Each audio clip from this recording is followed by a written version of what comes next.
Celebrate culture at the Alaska Native Heritage Center, the 25 best things to do in Alaska. Leo Boudreau, Flickr, CC by 2.0.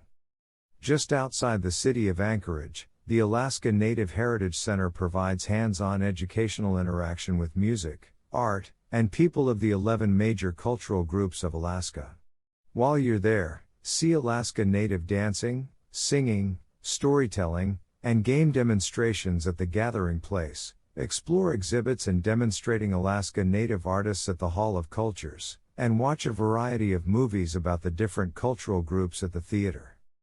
The highlight of the Heritage Center, though, are the 6 life-size native dwellings located alongside Lake Tiulana in a wooded area outside the center itself, where guests can see the way the Athabascan, Inupiaq/St. Lawrence Island Yupik, Yupik/Cupik, Aleut, Alutiiq, and the Eyak, Tlingit, Haida, and Tsimshian people live.